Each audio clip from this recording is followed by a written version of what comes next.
o Senhor nos dá a bênção de, como igreja, celebrarmos batismos, quando vidas que receberam Jesus como Senhor e Salvador, através do batismo nas águas, dão testemunho daquilo que já aconteceu no seu interior, o batismo que aconteceu no Espírito Santo, porque aceitando Jesus Cristo como Senhor e Salvador, se tornaram santuário, templo, morada, foram selados pelo Espírito Santo do Senhor. Passam pelas águas, dando público testemunho da sua fé em Cristo Jesus. É momento que consolida a entrada na igreja do Senhor, aceitou Jesus Cristo como Senhor e Salvador, é uma nova criatura em Cristo Jesus, pertence agora ao corpo, à igreja do Senhor, e o batismo nas águas, ele consolida isso, ele afirma isso.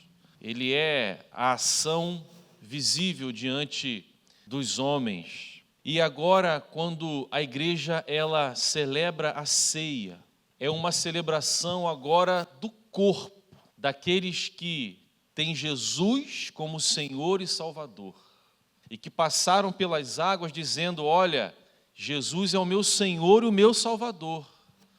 Eu quero pertencer a este corpo do Senhor.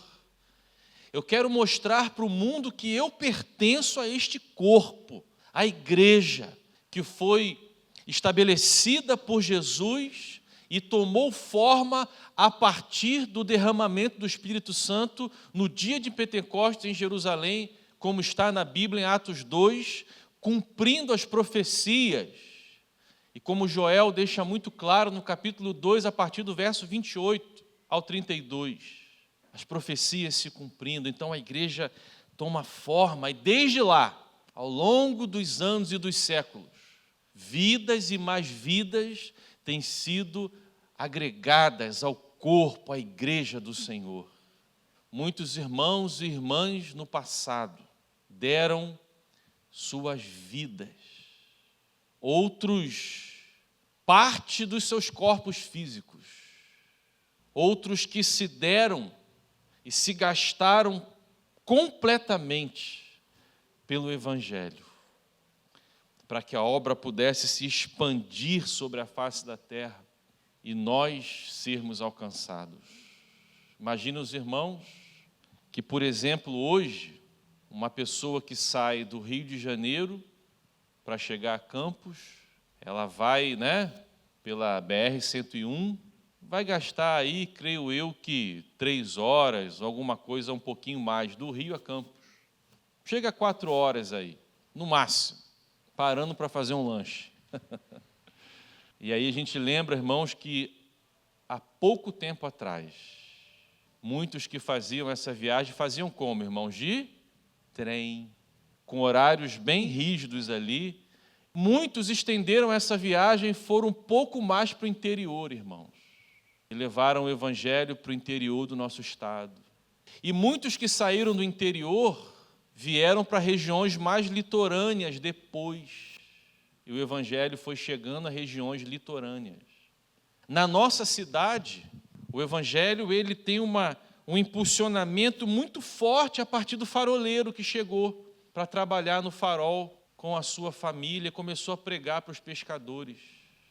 E aí outros irmãos começaram a chegar, outros irmãos que foram alcançados nas áreas rurais do nosso estado, começaram a vir para outras regiões do nosso estado, levando o Evangelho. E aí, meus irmãos, nós somos o quê? Corpo de Cristo, igreja do Senhor. Graças a Deus, nós estamos sentados num banco que tem até acolchoado. Mas o irmão faroleiro Antônio Almeida, quando começou a pregar para os pescadores, vinha lá com um banquinho de madeira para o pessoal poder sentar e fazer ali um movimento para poder pregar. E nós temos então a oportunidade de ser igreja, povo de Deus, e termos o norte da palavra. 1 Coríntios 11, 23, porque eu recebi do Senhor o que também lhes entreguei, que o Senhor Jesus, na noite em que foi traído, pegou um pão e, tendo dado graças, o partiu e disse: isto é meu corpo que é dado por vocês, façam isto em memória de mim. Do mesmo modo, depois da ceia, pegou também o cálice, dizendo: este cálice é a nova aliança no meu sangue. Façam isto todas as vezes que o beberem em memória de mim. Porque todas as vezes que comerem este pão e beberem o cálice, vocês anunciam a morte do Senhor até que ele venha. Por isso, aquele que comer o pão ou beber o cálice do Senhor indignamente será réu do corpo e do sangue do Senhor. Que cada um examine a si mesmo e, assim, coma do pão e beba do cálice. Pois quem come e bebe sem discernir o corpo, come e bebe juízo para si. É por isso que há entre vocês muitos fracos e doentes, e não poucos que dormem, porque, se julgássemos a nós mesmos, não seríamos julgados, mas, quando julgados, somos disciplinados pelo Senhor, para não sermos condenados com o mundo. Assim, meus irmãos, quando vocês se reúnem para comer, esperem uns pelos outros. Se alguém tem fome, que coma em casa, a fim de que vocês não se reúnam para juízo. Quanto às demais coisas, eu as ordenarei quando for aí. Que Deus seja louvado pela sua preciosa palavra. Meus irmãos, nós temos a oportunidade, então, de ser igreja e ter a orientação da palavra e estarmos reunidos para celebrar a ceia do Senhor. É uma celebração do corpo, da igreja, daqueles que foram alcançados por Cristo Jesus. E aí, meus irmãos, eu gosto de pensar nessa história para que a gente possa valorizar aquilo que Cristo fez por nós e está na história e alcançou a nossa vida, porque Cristo não ficou na história, Ele está vivo. É o nosso Deus que se revelou em Cristo e mostra para nós a sua vida, o seu poder, a sua presença. Nós celebramos ao Senhor, gratos pela história e pelo que o Senhor está fazendo por nós hoje. Gratos pela convicção que temos da volta de Jesus para buscar todos aqueles que são seus e dar o último estágio da salvação, que é a glorificação em Cristo Jesus. E aí nós, como igreja do Senhor reunida, celebramos a ceia, celebração do corpo, norteados pela palavra. Meus irmãos, a palavra do Senhor tem que marcar a nossa vida. A graça do Senhor nunca pode ser um atalho para o pecado, mas ela tem que ser um caminho para a obediência. E nós devemos obedecer ao Senhor firmado nos princípios do Senhor. A palavra de Deus tem que marcar a nossa vida. Quando a gente estiver fazendo qualquer coisa da nossa vida, em qualquer momento da nossa vida, a palavra tem que marcar a nossa vida. Isso vai ser uma bênção para a minha vida, porque está de acordo com a palavra. Isso aqui não, isso aqui vai ser uma maldição para a minha vida, porque não está de acordo com a palavra. E isso vai interferir, então, diretamente no nosso testemunho de vida, que começa, meus irmãos, na nossa casa. Toma as ruas, no sentido de que quando eu não estou na minha casa, eu estou fora da minha casa. Então, eu estou me relacionando com a sociedade, com as pessoas do dia a dia, eu estou transitando na rua, eu estou trabalhando, eu estou fazendo coisas e o meu testemunho acompanha a obediência que tenho à palavra do meu Deus. E aí, esse testemunho norteado pela palavra, ele também marca a minha vida. Porque, meus irmãos e minhas irmãs, guarde isso no seu coração. De repente, é o único comércio da sua rua, é a única vendinha da sua rua, e não tem problema, você quer comprar um refrigerante, você vai entrar e você vai sair. Se for para isso, não tem problema nenhum. Mas tirando isso, meus irmãos, o crente, por exemplo, ele só entra no bar se ele for falar de Jesus lá dentro do bar, ou for resgatar alguém lá dentro do bar. Se não for isso, Jesus ele já nos tirou do bar. Não é lugar mais para a gente frequentar. Ah, mas tem um chouriço que só tem naquele bar. Peça a Deus para te orientar onde vende outro chouriço. Onde vende outro pedaço de torresmo. Pede a Deus para te orientar. Eu vou te dar uma dica, na feira tem. Naqui do Arraial, não sei bem se tem, mas na de São Pedro tem. Então, meus irmãos, o nosso testemunho precisa marcar.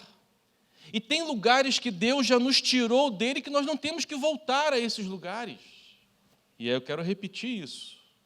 Pastor, é o único lugarzinho da minha rua que tem um refrigerante, eu quero comprar. Você vai entrar e você vai sair. Pastor, tem um camarada lá que está caído, Deus tocou no meu coração para eu ir lá resgatar ele, cuidar dele, pregar o evangelho para ele. Faça isso. Tirando isso, não é lugar mais para você.